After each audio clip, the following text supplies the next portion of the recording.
Welcome to the football show sponsored by Indigo Communications. I'm Peter Martin. Alan Ruff and Tam McManus are here with me. We've got lots to talk about, and if you love your football, don't forget to hit the subscribe button on PLZ Soccer's YouTube channel, and you can download the PLZ Soccer app. As more and more of you are finding out, you can watch it on your phone, your tablet, your PC, not only live Monday to Friday, but of course at your own leisure, anytime. Sometimes lots of people put it up on the big screen, which is basically what Jimmy from Queensland has done. Ruffy says, I just want to give my opinion. Obviously, I'd like to get a wee mention. And Jimmy says, Rangers and Celtic are not as bad as the media are making out.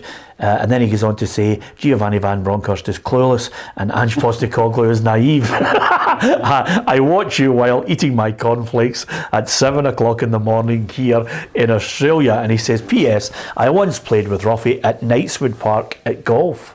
Wow. So there you are. I feel Jimmy's pain. I've played with Ruffy and he must have lumped him round and all. Well, Jimmy moved to Australia off the back of it. But the other thing about it is... A good wee 9-hole course. Yeah. That's where I learnt my game. Well, not only that, by the way, great gag. Not only that, but the good thing about Ruffy is because he's been, in the spotlight for such a long time, Jimmy, he'll remember you. Do you remember Jimmy? Yeah, I remember him in... no, I don't. I knew that would be the case, Ruffy. There you are, a man who's got the attention rate of a termite when he's saying hello to you. Anyway, thanks, Jimmy, for that lovely message there. And lots of people sending messages, and we'll get through as many as possible. Hi to Nicky, Twig, David Bradley, Angus as well joins us, Thomas, Niall, who's always supporting us, Billy and Dan. There's lots of people want to give. After he, Scott Richard, a mention. Yeah. He says you never give him a mention, he's on all the time. Scott, wherever you are, thank you very much for supporting us. There you are. And Ola from Salamanca, says Brian, and Mark as well, and Thomas McDougall. So let's get the thoughts of you guys, because I have to say I'm going to try and keep this as positive as possible. But the first thing is I'm going to get the quiz out the road so that we can give the answer away at the end of the programme. Now, El Clasico is taking place this weekend. It's Real Madrid against Barcelona in the Bernabeu, and they're neck and neck at the top of La Liga. So I thought I'd put in a wee question. Who was the last Real Madrid player to win the Ballon d'Or?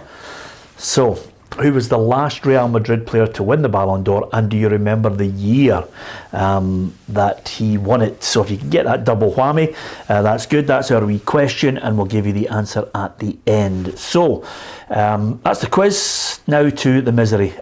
I did expect him to get cuffed. It looked as if it was going to be a result for Hearts last night that was going to actually overshadow the humiliation of Rangers the previous night, but they kept it at 5-1. They were defeated by Fiorentina. Wasn't good. No, it wasn't good, but I don't think anybody expected anything less. I think if you watched the first game, at Tynecastle, Fiorentina were miles ahead in every department. Hearts were going over there. I know Robbie Nielsen was optimistic noises about getting a result, but for me it was all about damage limitation. I think it was 4-0 at half time. Hearts came out second half, got the goal, which I think was great because, listen, I think it took 3,000 or 4,000 fans over there. I think just to give them that goal, was worth them travelling over. Second half performance was a lot better, but the game was gone by then. So Hearts have got a lot to learn, and sadly, I think it reflects badly on our league. This week, I think that the strength and depth in our league, the quality overall in our league is nowhere near as good as it has been and it should be. So, even from Motherwell getting beat off of Sligo at the start of the season, Dundee United getting hammered, and then you've got these three teams here who are not taking many points out the group. So I think we've got a lot to ponder. There's a lovely way you could spin it along the way about being involved in these groups. We'll discuss that. I'll try and offer some kind of balance. If you want to offer that as well, by all means, give us your thoughts on our Scottish clubs and European football. We've been craving them to be involved in the Champions League. We've been looking at them, hoping that Hearts would have made the Europa League, but they were in the Conference League. And the other three teams, as Tam mentioned, they are just, again, it was an embarrassment for our Scottish clubs, even in the qualifiers. Robbie Nielsen, though, has put a positive spin on this. He says, he believes, despite the Fiorentina hammering, they still got a chance. I don't think it was the shape, it was more the mentality. We said at half-time that when you play at this level, yes, it's technical, but it's also mental as well. You have to believe you can go and make contact and win the ball. When you get close to people, you've got to put them under pressure. In the second half, we did that more. We've got Riga at home in a fortnight, and then we go to Istanbul. It's a home game, and I'd like us to try and take all 3 points, which would set it up for the last game of the group stage. We've got to keep believing.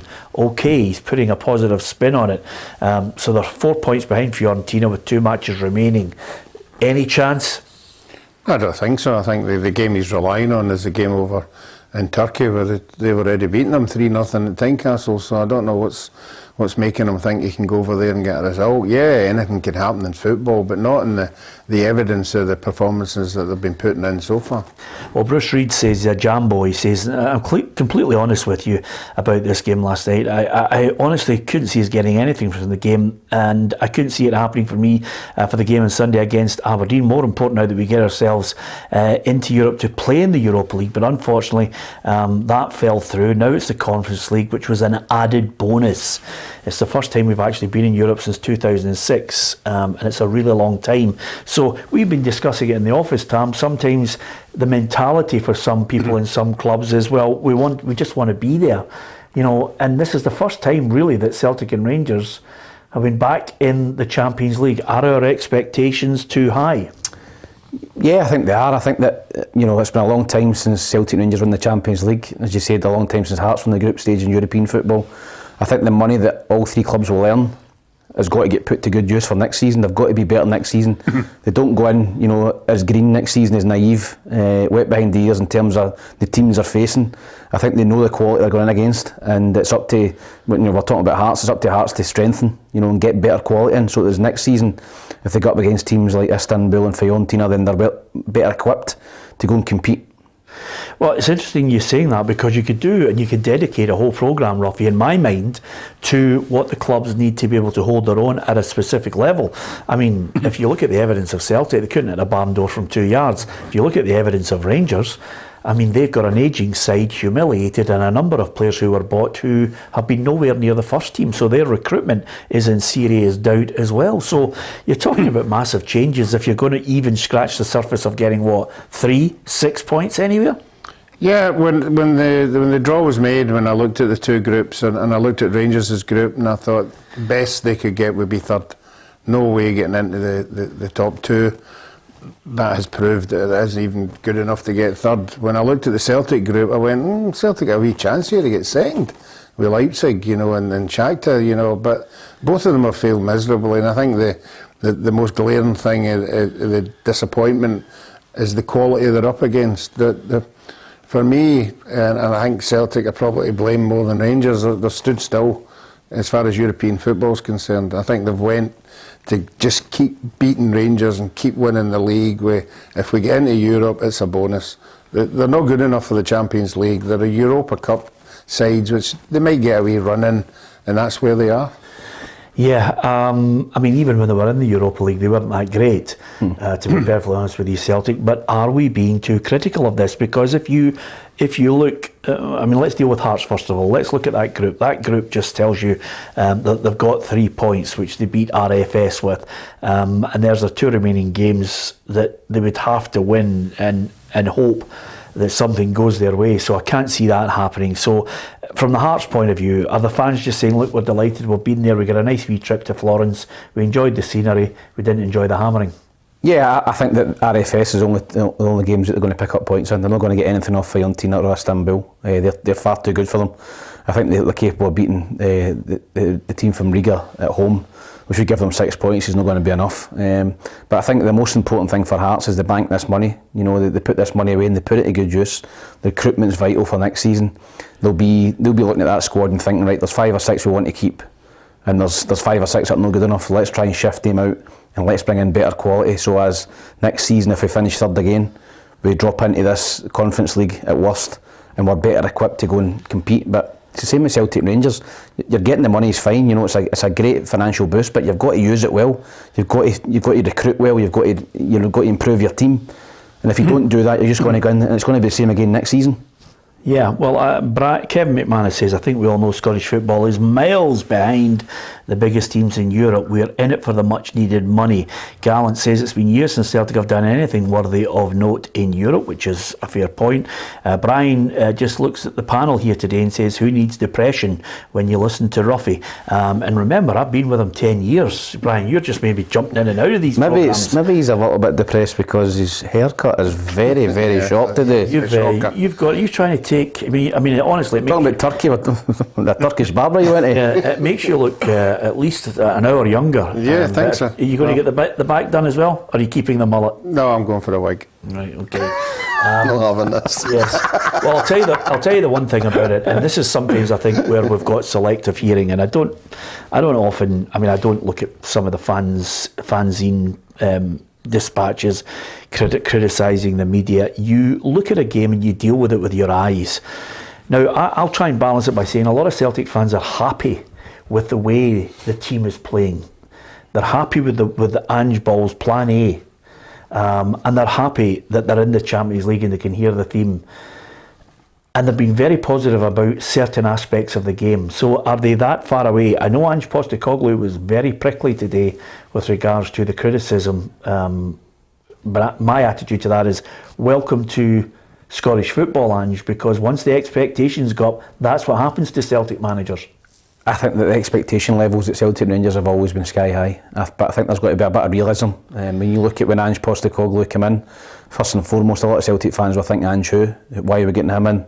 Eddie Howe was the man everybody wanted. He never got him. Lost 3 of the first 6 league games. So I think if you look back to then and you look to where Celtic are now, I think the level of improvement has been phenomenal. But it's still not good enough for a lot of Celtic fans. They want to see Celtic competing in the Champions League. And this season it's not going to happen because they're not good enough. I think next season, again, we spoke about it the other day, if Celtic go out and sign 3 or 4 good players that's going to strengthen your starting 11, no squad fillers, then you keep the guys you want, your Jotas, Kyogos, guys like that, Cal McGregor, and then you strengthen again. Next season, you get into the Champions League, you're going to be better, and you're going to know what to expect. I think the level of quality has surprised Celtic Rangers this season. I think they've went in there maybe thinking we can do something here, and it's been a rude awakening in terms of the teams they're up against. So I think Ange Postecoglou deserves a lot of credit for where he's got from when he's come into now, but there's still a lot of improvement to go, and I think they will improve.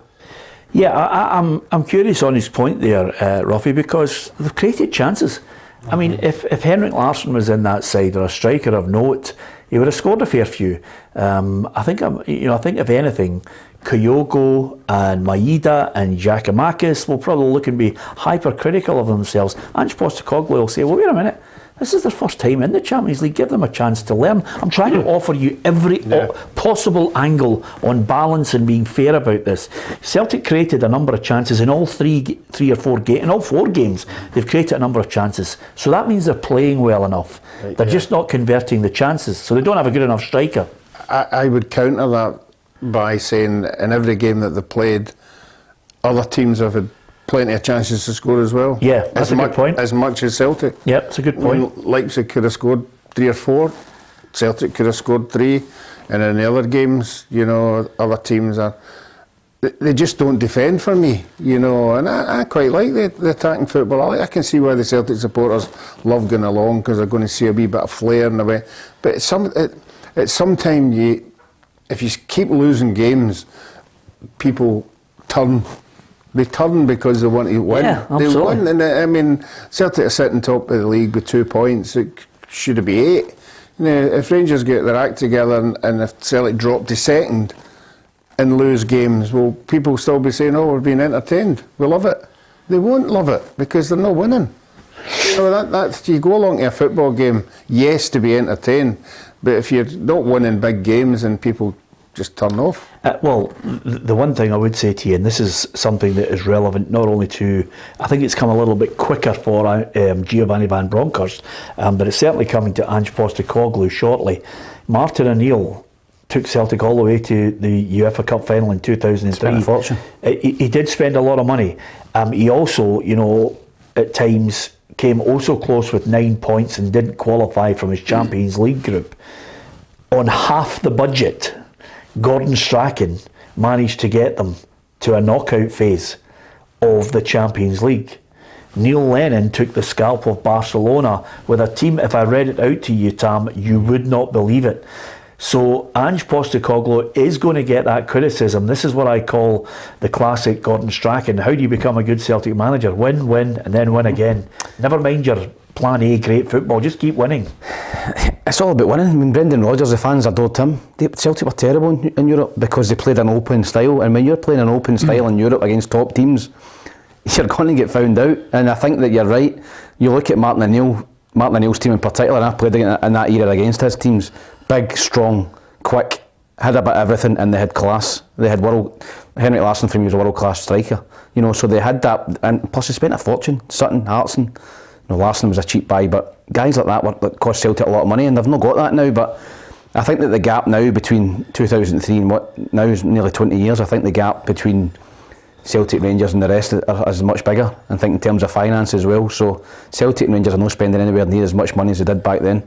So the gap is obviously larger. But Ange's got to find I totally agree with Ruffy. Ange's got to find a way to win. You know, if you're 2-0 up, do you go and get the third, or do you just go, listen, let's hold on to this? I know it might be against his principle as a manager, but I think in terms of winning games, big games, you've got to find a way to win. And it's all right winning 3 and 4 and 5 against the teams here in Scotland, but when you're 1-0 up or 2-0 up away from home in Europe, do you just go, like, listen, pull a striker off or pull him in and let's try and hold what we have? And I think that's something that he's got to think about. It'll be interesting to see what happens in the next game against Shakhtar, and I know Celtic will come out and play the same way, and they probably will be exciting to watch. But what happens if Shakhtar win 1-0 or 2-0? Are people going to go away going, oh, we played really good football there? They won't. No, I accept that, Ruffy. Listen, I think, you know, in the next 2 games, Shakhtar, can they win there at home? I think they've got a chance. Can they win or get a draw in Madrid? I don't think they've got a catch chance in hell. If they do, then I think, you know, there'll be more than a few Celtic fans celebrating in Madrid. And then on the flip side of that, I looked at Rangers group, which is far tougher than Celtic's. And I did not expect, when I looked at that group at the start, I said, Rangers will lucky to get a point.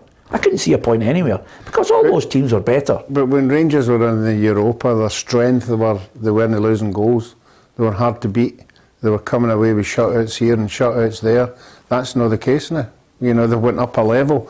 And Tam's right in what he's saying is the Rangers and Celtic have moved so far away from everybody in our domestic league that nobody can compete. All these European teams, not all the European, the majority of them have all moved away from Rangers and Celtic in Europe. The Leipzigs are all buying players at 20 million, 15 million, 25 million. Celtic and Rangers are still at the 7 and the 8 million quality player. But these other teams are all 22 million for Bassey. You know, they're just throwing it at it because they've got much more money. Yeah, listen, I don't think it's just isolated to Scottish football, may I add, Tam. You know, there are other countries across Europe who are really worried about the imbalance that English football has created. And they are worried. Some are worried because they'll never be able to lay a glove on them to get the Champions League. Others are worried because they're saying to themselves, well, how do we even compete with them? Some of them have the same attitude as Scottish football. I mean, I think it's dangerous if we become insular in this. There is a situation where chairman and chief executive, they go to Europe and they see the landscape that is developing here, and it's going to be mightily difficult. And Ruffy will testify to this. I said to Ruffy on this programme 5 or 6 years ago that this whole European Champions League will become dominated by English football because nobody can compete with them. They are buying everybody up, they're buying the best players, they've got the best managers, and eventually that's why you've got a Super League. At the level that Scottish clubs are operating at, there are a number of countries who all have the same mindset. Isn't it great to be there to get the odd 40 million? Just hit the nail on the head. Scottish team, Celtic Rangers just want to get there for money. You know, they're never going to compete. And it's the same every year now. The last 2, 3, 4, 5 seasons, when you go down to the last 8 or the last 4, it's the same clubs. It's the same clubs every year that are in there because it's the richest are getting richer. And if somebody comes through a Benfica or a Porto or, you know, an Ajax, somebody like that, the big teams just buy them straight away, you know, and they weaken them as well. So I think that we've got a long way to go, but just being in the Champions League, I think it's good for Celtic Rangers. But I think supporters that expect Celtic Rangers to compete, I think they're in cloud cuckoo land. They're not ready to compete yet at Champions League level either. Yeah, Thomas McDougall says, Peter, how can you talk down English football and yet you worship Liverpool who spend?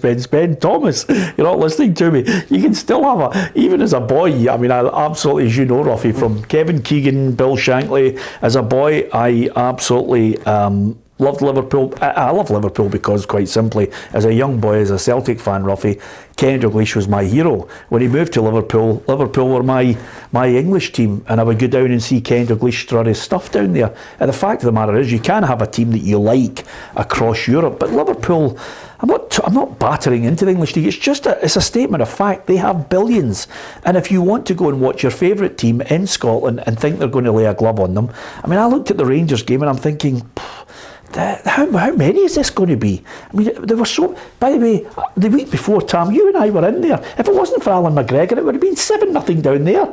Yep, it was the same game. I think if Núñez could finish, it would have been 4 or 5-0. You know, Rangers were fortunate on the night to get away with 2-0. You know, not get embarrassed. But I think when you've seen the game the other night at Ibrox, the last 20-30 minutes, you know, just the calibre of players Liverpool's bringing on, Andy Robertson, Salah, you know, they're bringing guys that are world-class players on, not getting a game. So, you know, for us to compete, we've no chance, but they've got to use the money. They've got to use the money wisely that they get. Yeah, I think some of the criticism has been a wee bit over the top. I think for the first season getting the coefficient up, looking at international football, we're again on the verge of maybe having 2 chances to get to a European Championships. World Cup was a disappointment, I know, but you know, we've got to rely on developing players, giving Scottish players a chance to play 100, 150 games in Scotland and then move on to bigger clubs. There's a lot of youngsters are getting snapped up by English clubs as well. Hopefully they'll get a chance to play first team football at some point. The biggest problem though, Ruffy, is here's where we're at. Motherwell take on Rangers on Sunday, and Giovanni Van Bronckhorst, fresh from only a few months ago leading Rangers to the Europa League final, is now in a situation where I'm hearing Rangers fans thinking he's not the man for the job. Yeah, well, that's what these kind of results do. You know, getting beat 7-1, not scoring any goals in a big competition, and then you come against a team you're expected to beat at any time. And if it was the case that Motherwell win the game, that's the way fans react, and that's the way they will. You know, I don't think Motherwell will beat Rangers at the weekend. I think Rangers will get far too much to prove, and there's so many players out there have got a lot to prove to the fans that night, although it was against Liverpool, was a one-off, and I think they'll get back on the rails. But yeah, I mean, it's the same as with Ange, you know, as well. He's got to win games as well, because everybody's looking at their scores. You know, a last-minute goal against St Johnstone. That wasn't happening last year. You know, that would have been a comfortable 3-4-0 win. So there's something ticking over there as well. So it's healthy for the neutrals that they're going to the Motherwells and they're going to St Johnstone's and they're getting a game, because last year it was like 5-0, 6-0, 4-0.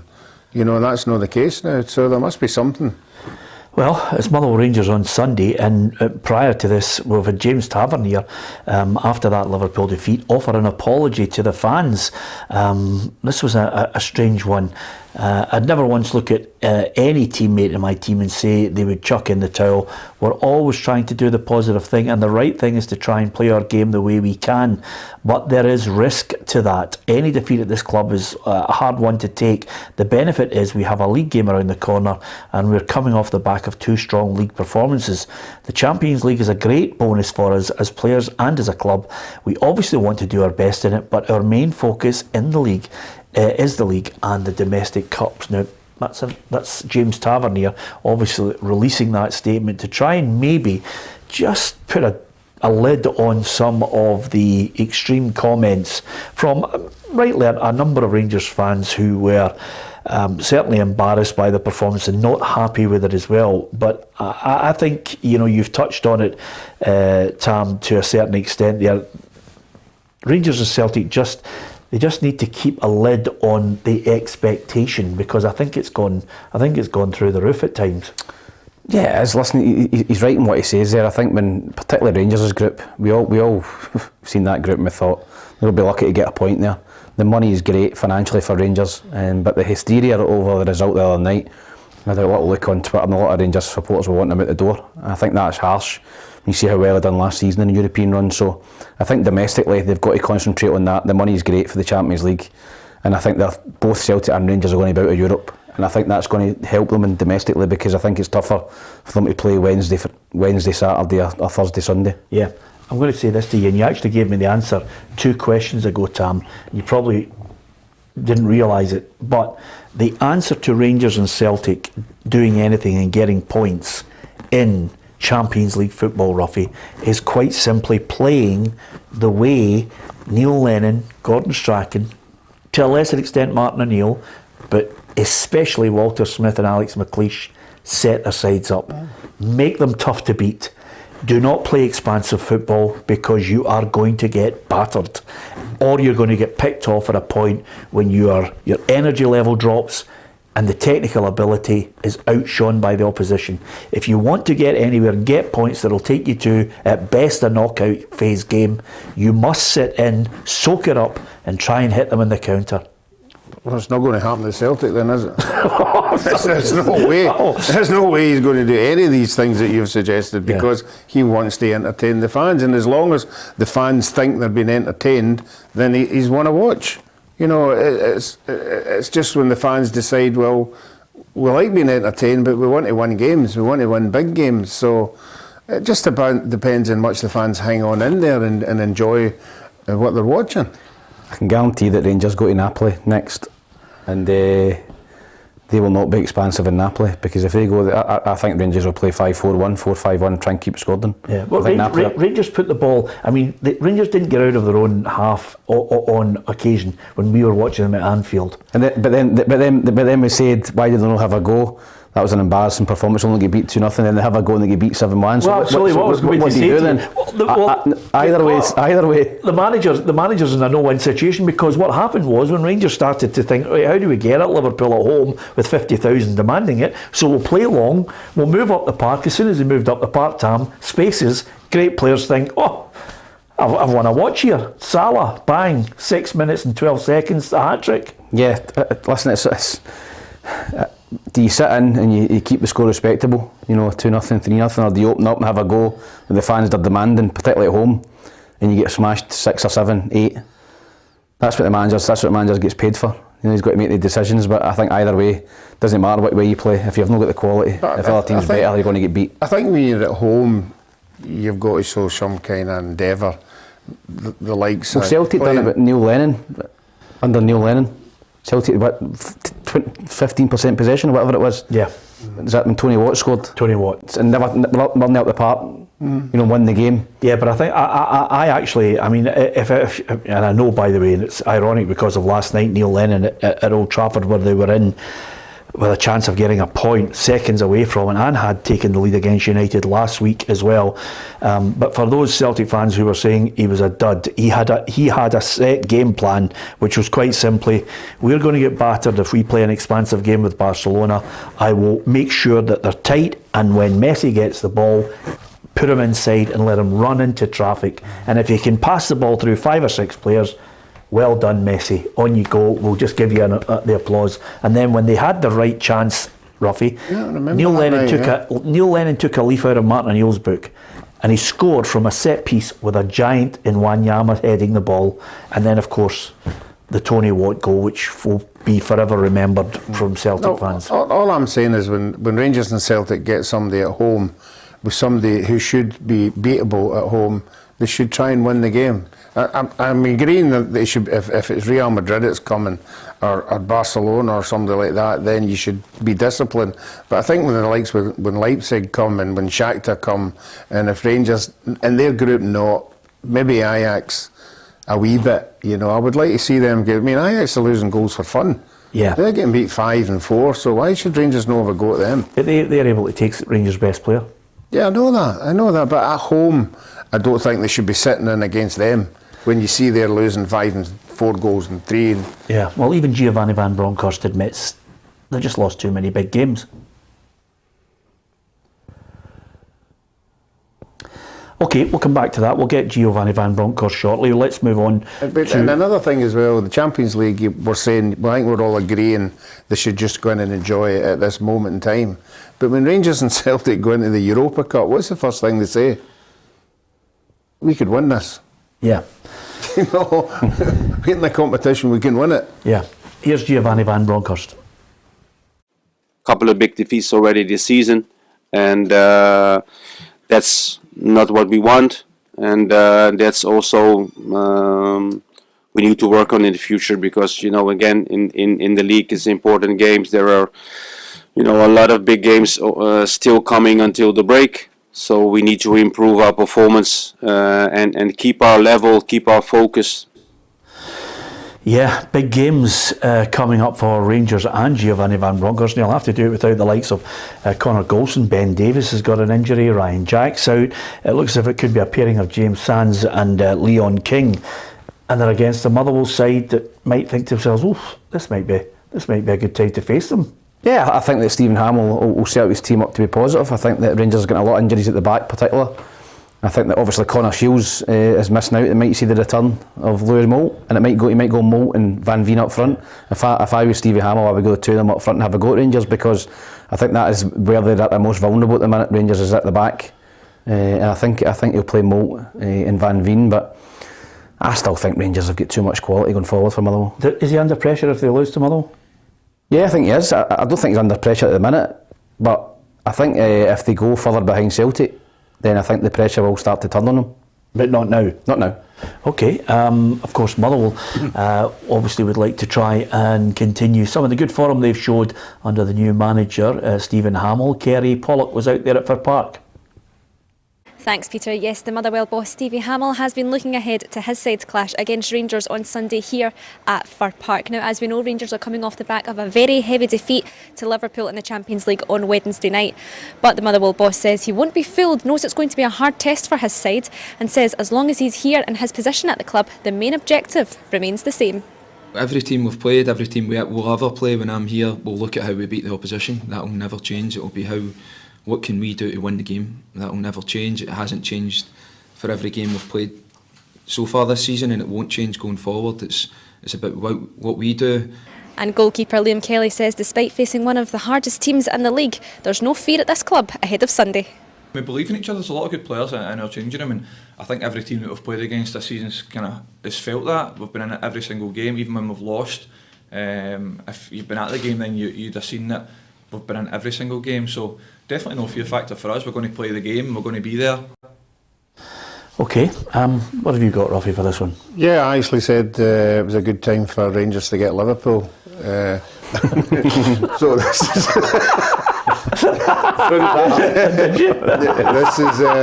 this is the same scenario. This is the same scenario. Motherwell will be saying, "Hey, this is as good a time to get Rangers." But I like Tam. I think Rangers players will come up with the goods. I think they've got better players than Motherwell, and some of the guys will be getting thrown in there and not been getting a game, so they've got something to prove. So I think I've got Rangers to win 2-0. 2-0. Can I ask you this, Ruffy? Mm-hmm. When you're picking in the predictor now, are you picking thinking I can't sacrifice points, so I'm going to say something that goes against what I really think is happening? No, I think you're Rangers, sticking to your guns. There's one result later on that I have sort of a interesting, taking a gamble on, but not with Rangers. Not with Rangers. I've got Rangers to win 2-1. I've got Rangers 3-1. I think forward areas got too much quality for Motherwell, but I think Motherwell will score against a makeshift Rangers defence. Okay, the last time Motherwell won against Rangers at Fir Park. Is that the playoff game? Yeah, it's a long time ago, isn't it? 2015, 3-0. And I think there was a wee fight after it as well. Yeah, that's exactly what I was thinking of there. Celtic against Hibs. So Ange Postecoglou, he reckons there's an attitude in Scottish football. I've seen the Scottish national team go from heroes to no hopers to heroes again. So I understand this whole, boom bust cycle that everyone loves to get into here, and the whole woe is me. We're not the only country that struggles to get results at Champions League level. And I can only talk for my club, but if anyone can tell me in the 4 games we've played that we don't deserve to be there, or we've been outplayed, or we've looked out of place, then I reckon they're talking from an agenda or from some sort of bias.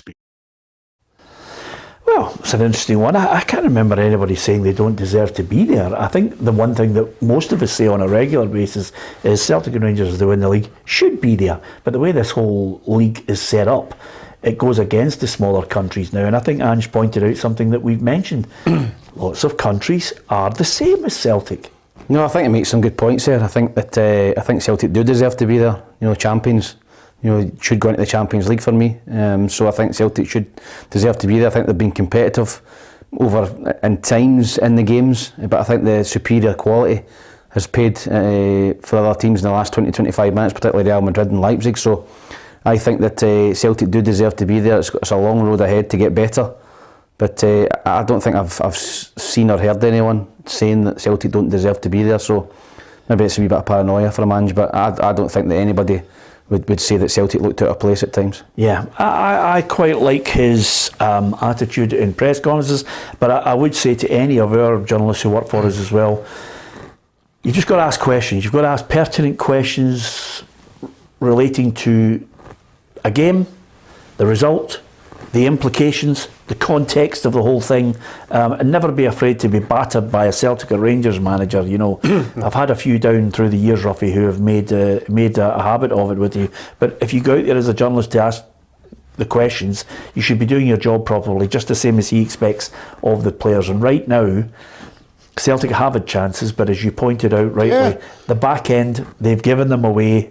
And that last 15 minutes proves to be critical. Yeah, as a manager, they're the things you see more than anything else, the chances that you've missed. And you're right, Callum McGregor's one that hits the post and goes in, the whole place erupts. You don't know what's going to happen after that. Yeah. But I would hazard a guess in most of the games that Celtic have played in the Champions League, Joe Hart's been a star man.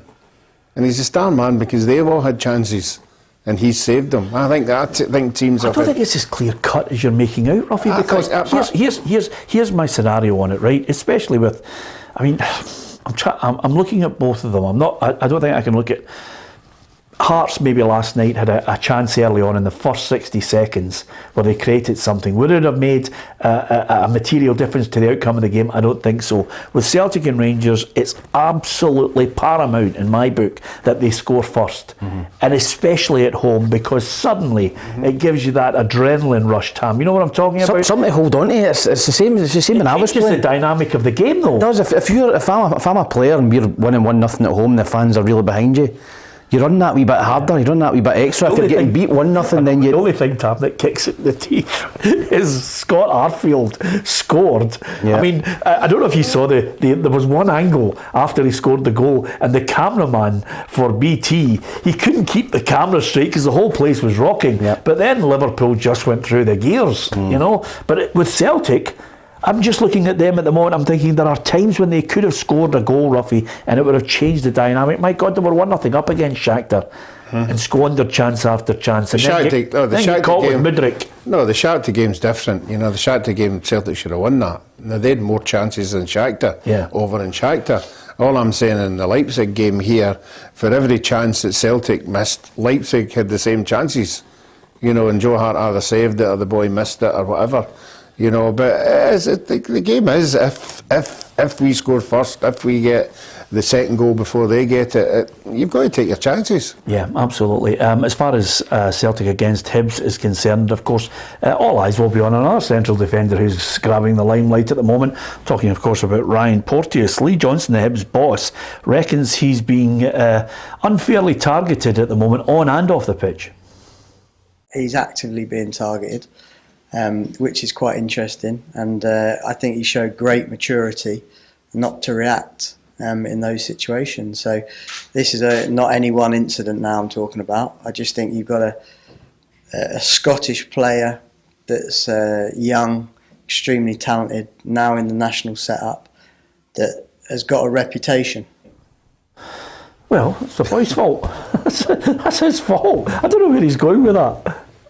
I don't quite understand what Lee Johnson's coming from there. I played it for a long time, and there was always players in the opposition team that were maybe a short fuse or maybe had a few red cards or whatever you could wind up, and the manager would always say to you, hey, watch what you're doing with him, don't get involved with him, or wind him up, see if you can get him sent off, see if you can get him out of rag. So I don't think he's been unfairly targeted at all. I think that Hibs are now resigned to the fact that Ryan Porteous is going to leave. I think it's not been great planning from Hibs. I think they should have had him tied up a long time ago. He's been a standout for me over the last 2 or 3 seasons. You take out any of the nonsense off the park or on the park with some of his red cards. I think his general performances deserve him to be on a bigger contract and more money. They've left it too late, Hibs. There's no chance he's going to sign a new contract, in my opinion. I hope he does, but if I was his advisors, I'd be looking for him to get down south now. But I don't think he's been unfairly targeted. People will be trying to wind him up, but that's just football. You get that anyway. I don't think he's been unfairly targeted, because in every dressing room in Scotland and everywhere in the world, there'll be managers saying to players, wind him up or don't get involved with him. It's just the way it is in football. Yeah, he's had a good week, Ruffy. He's had a good couple of weeks. He's shone for Scotland. He scored 2 goals back to back for Hibs. He just needs to get on with the job. I think Hibs or no, as I said before, I think he's going to go. I think he's going to go down south. Just got to try and put in a performance that's worthy of the Hibs team at Celtic Park. They haven't won there since 2010. No, this is the kind of games you want to see him being a star because he's a good footballer. You want to see him defending properly. You don't want to see him getting involved in any stupid tackles or mouthing with somebody or picking up a yellow or a red or whatever. Just go out and show us how good you are defensively, and I'm sure he will do that. Yeah, Peter, to be honest with you, I think this is a great rehearsal for him to possibly get a move to Celtic. I think that he suits Celtic's... Hey, I suggested that at the start of the season. I think people slaughtered me. I think he suits the way Celtic play down to a tee. He's got pace, he can play a high line, he's great on the ball. He comes out of defence, he creates overloads in the middle of the park. He's not scared to bring it out to make passes. I think if he puts a good performance in and impresses Ange tomorrow, then there's every opportunity that Celtic would have a bite at him on a free. Yeah, okay. I'm looking just to wait to see if you get the same abuse I got for suggesting that at the start of the season. Turnbull and Welsh out, Jota out for the weekend, Abada okay. What have you gone for? I think I've went for 2-1 to Celtic. I think this will be a narrow win for Celtic. I think they've just got enough quality, but I fancy Hibs to score. 2-1 I've got, Ruffy. I've went Celtic 2-0. 2-0, okay. Now from there, Livingston against St Johnstone, and as ever, our reporters are out there, they're busy. Kerry Pollock was there to check out what David Martindale had to say. I'm here outside the Tony Macaroni Arena, where today the Livingston manager has been looking ahead to his side's game against St Johnstone at the weekend. Coming off the back of 2 defeats, David Martindale knows exactly what his side need to do. We've got to do better, we should do better, and we will do better. But for vast majority of both games, especially the Ross County game, vast majority of the game, I've been more than happy with the performance of the players. And with the countdown on to the introduction of VAR in the Scottish Premiership, the Livy boss wasn't shy on telling us how much he's looking forward to it. Been 2 huge decisions that's went against us. No doubt when VAR comes in, it'll be us that get the decisions against us. Nah, I'm only kidding. See now, but with VAR coming in, they're going to get the majority of the decisions correct. There is going to be a bit of debate, but you know what, if we can increase the positivity in the decisions by 8-10%, I think it's a win-win for everybody.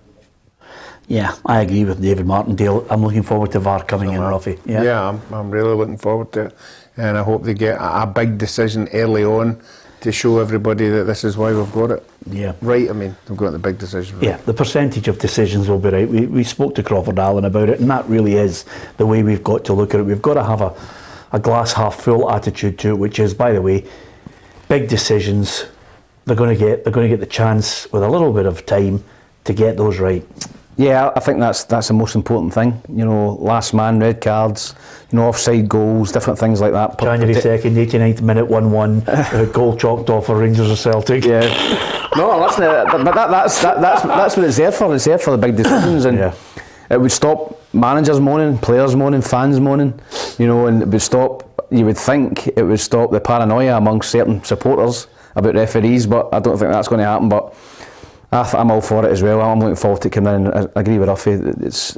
If they get a big decision and overturn it or whatever early on, I think it will get a lot of people on board. Yeah, there's a lot of people talking about Porteous. You can tell he sparks so much debate, and I mean, one person here who's obviously, it's not his name on YouTube, which I'm looking forward to them changing it to you have to actually register your name. He says Porteous is the most hated player in the SPFL. Well, so many people were grappling for that title since Scott Brown left. So if he's doing something right, he's doing something right, isn't he, Ruffy? Well, he's noising up the Rangers supporters, you know, with the two tackles he had, and that is it. I can't think of any other ones off the top of my head that he's had. Yeah, can I ask you this, Ruffy? And you know how I always said, you know, for the 10 years that you've been here, you've been the housewife's favourite, haven't you? I mean, there's a lot of people really, really like you. You're stopped, I mean, when we go out and speak in the after dinner, you're stopped by people, they love you. Take me with a pinch of salt. Some of them hate me, some of them don't, but they like you. There's a general, but I don't know if do you sense a turning of the tide, Tam? I do. You know, there's sadly for Ruffy, I do. I mean, this is one here that says, Peter, the sooner you make it the Peter and Tam show, because the guy in the green jacket, Ruffy, is costing you subscriptions. I mean, that honestly, thanks, Dad. And that's Tam's dad, who's using the name Andrew Taggart. I mean, honestly, Ruffy, you know what it's like. As soon as you make a comment, they're all over it. As soon as I make an opinion, that's it. Well, that's why he always likes to say safe. To be fair, for the first 9 years, I mean, honestly, you should go back to what you were doing before. But now there's an edge to you, and Andrew's not happy. Come on, Andrew. You get an opinion. By the way, not only that, but you get the opinion, and you get it absolutely free on PLZ Soccer's YouTube channel. So, Andrew, don't forget to hit that subscribe button, because unlike some of the more,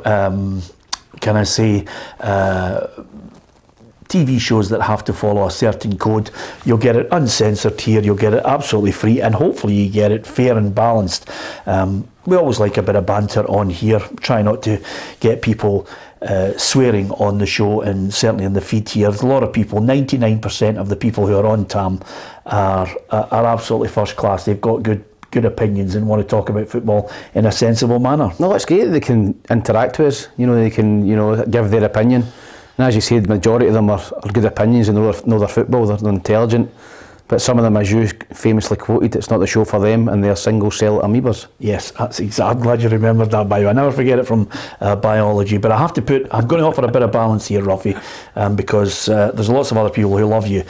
Charlie's Angel says Ruffy is the best despite the new haircut, and also there's a great line here which Sean Maxwell has won it, because he says Alan Ruff for Prime Minister. Well, of course. It's an easy comment to make. Vacancy soon. I was just about to say, it's an easy comment to make, Sean. Last man standing. You never know. Stranger things have happened. But what would you do first of all? Would you bring back free milk? No, I'm actually still trying to recover for school. Remember at school, in primary school, you used to have a milk boy.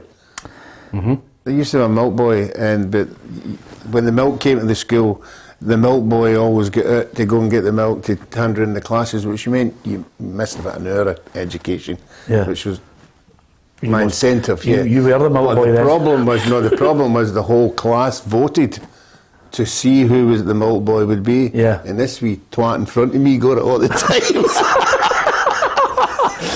I still have not forgotten this wee guy. Well, just when you mentioned milk. Well, you haven't seen him in 12 years. We've found him. He's with Singer. What's he like? He's swearing and everything, Tam. That's it.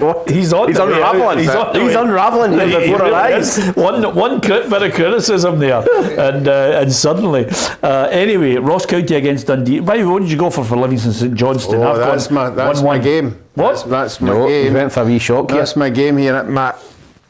In here saying a draw or a Livy win, and I'm going, no, it's not going to be. So I went St Johnstone 2-1. Wow! And there is the possible chink in the armour for the points this week. Tam, it's a nailed on draw. It's a draw. I've got one. Big draw, big X in the coupon. Yep. Okay. It's Ross County against Dundee United. Listen, Staggies ended a 5-game run there, waiting for a win. Got it.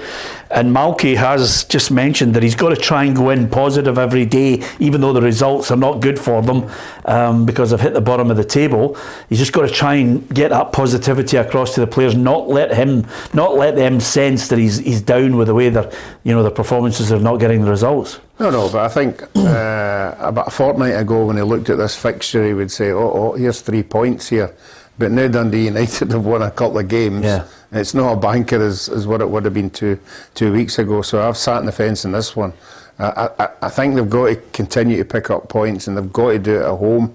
So I've went 1 each. Yeah, I can't separate them either, Tam. I've got Ross County 1, Dundee United 1. I think I've went 1 each as well. Is that right? Yeah. Wow.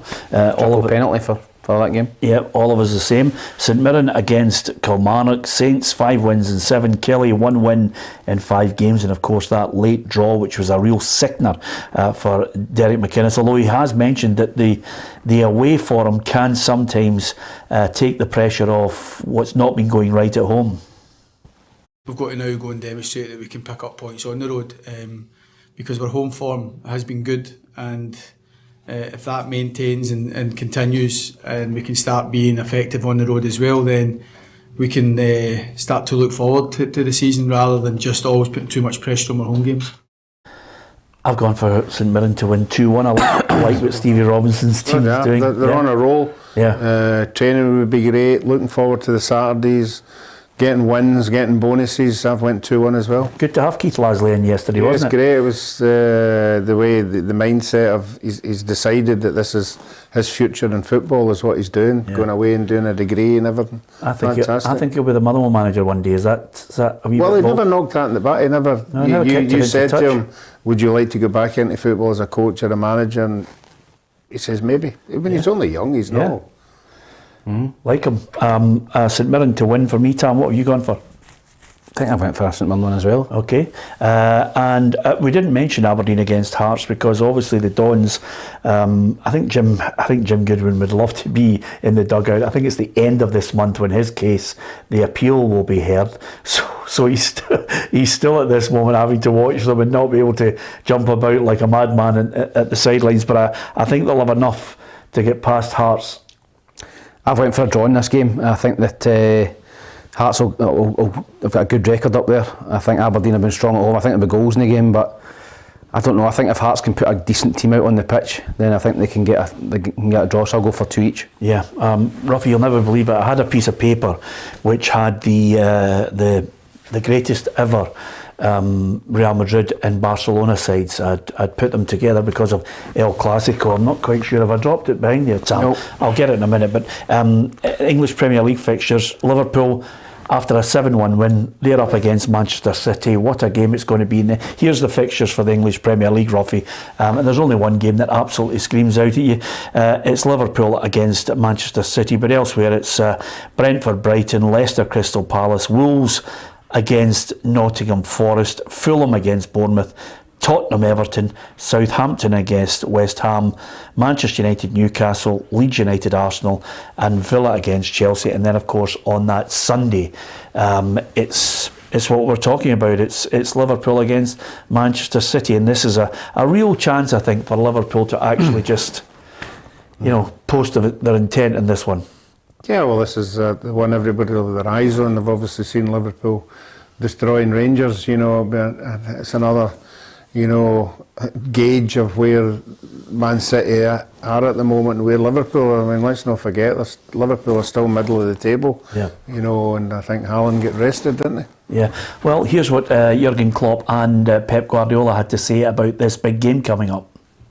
Of course it changed the mood, how couldn't it? But we are now not, even if people think that maybe that dumb, that we think that's the only thing we needed to beat Man City. I don't know.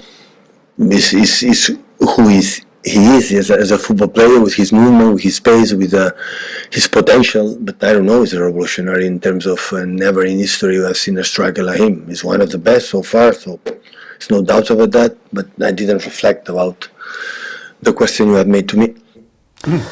Yeah, it's a battle of two great strikers in form, Haaland and Salah.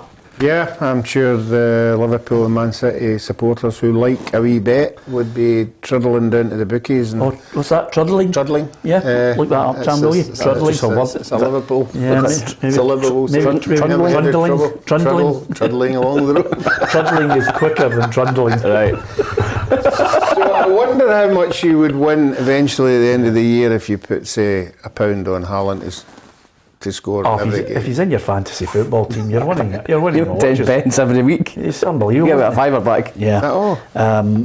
He's absolutely sensational. Who's winning it for you? I'm going to go Liverpool 3, Manchester City 3. Oh, Man City are a certainty. Man City are miles ahead of Liverpool for me. Yeah. And if you take out the two Rangers games, Liverpool, they're struggling this season. Yeah. And Man City will find them at high press. They go and press Man City, they'll just pop it around them and they'll win comfortably. I'm going to go for 4-1 to Man City. At Anfield? Yes. 4-1? 4-1 to Man City. Wow. I'm going to go 7. 7. You wouldn't put it past them, Robbie. No, I think Man City will just maybe nick it 2-1. Yeah, okay, we'll see. Listen, there's El Clasico as well, and there was I know a lot of young people might actually say, so what, Real Madrid, Barcelona. There was a time in the last 2 decades when you had to get to a television somewhere to watch Real Madrid against Barcelona. Such was the quality on show. If it wasn't the Galacticos of the early 2000s, it was then the emergence of Ronaldo against Messi, and it's just the same list. It doesn't. But still, they would sign the best. They're at the top of the table. They would sign the very best in the world, and I don't think they do now. Will you watch it? I'll possibly watch it, but you know, the actual best players in the world are going to Man Cities and Liverpool's now, not going to the teams. I can't believe it. I mean, I used to love watching it, but now it's just dipped off, as Tam says rightly. I've picked the best ever Real Madrid team and the best ever Barcelona team. How far back you going? I'm going back a fair bit as well, just to try and give everybody a wee talking point before we finish. Casillas in goal, Michel Salgado, do you remember him? Ramos. What do you mean? No, he's a pile. Hierro, Roberto Carlos. My midfield 3 for Real Madrid is Modric, Zidane and Gento. And the front 3 is Ronaldo, Di Stefano and Puskas. That's not a bad team, is it, Ruffy? I would have thrown Raul into that. Yeah, no, he's not good enough. Okay. You can back the 60s and all that. Oh, Gento. I have no idea who that is. Right, well, I'm telling you, Puskas. It's one of the finest players. Di Stefano, isn't it bad? Fantastic. Okay, here's one that Ruffy will know. The best Barcelona side, Zubizarreta. What a name, isn't it? I mean, it's about 400 points in Scrabble, that one. Dani Alves, Puyol, Koeman and Siegfried Gracia, who was a classic player of Barcelona in the early days. The midfield 3, you ready? Iniesta, Xavi and Cruyff. And then I've got to go with opinion here on this one. Messi and Ronaldinho and Kubala. Kubala's got a statue outside. Maradona, no. Maradona's not good enough. He wasn't good enough at that time for Barcelona. Got that paper up, Peter. Let's go. What is that statue? What is statue? Maradona in the Barca team. It's outside the new camp. So there you are. Okay. Kubala, the only Kubala he thinks is the wee thing that you red lace. Yeah, exactly. Okay. Listen, it's all about opinions, but just by the way, the best thing about Maradona at Barcelona was the full-scale riot against Athletic Bilbao. You need the boy in the face. Yeah, you need to see it. But it's fantastic. I'm going to go for Real Madrid just to edge it by a solitary goal. Yeah, my favourite team. Yeah, Ruffy, is that your favourite team? From Spain, yeah. Yeah, Yari loves royalty. 3-2 Real Madrid. Okay, 3-2 Real Madrid. The answer to the quiz, of course, the last Real Madrid player to win the Ballon d'Or. Luka Modric. What year? 2014. 2014. Okay, sorry for the delay on the podcast there was silence. 2018. 2018. Yeah, look at Modric, well done. Hopefully you got that right. If you get a chance, by the way, get it locked into PLZ Soccer over the weekend with 24/7 breaking news stories on the app. On the website, we keep you right up to date with everything that's happening. We've got a great team in Cheryl and Blair and all our backroom team who work hard to bring you all the breaking stories. So PLZ Soccer is definitely... I can hear Anne shouting. Well, better mention her or not. Anne and Sean and the team. Well, we had a picture of the team out at the weekend this week, and it's brilliant. Working really, really hard, and it's absolutely free to get PLZ Soccer, the app, the news, the reporters out there. It's fantastic. It's great to keep up with everything that's going on in Scottish football and world football. So download the app and come and join the PLZ family. Yep, and thanks to Stuart Ramsey, who at the end of many a show says, another great show, guys. See you on Monday. Have a great weekend, everybody, and stay safe. Stuart Ramsey, we couldn't have said it better ourselves. Thanks for watching, everyone. Have a great weekend.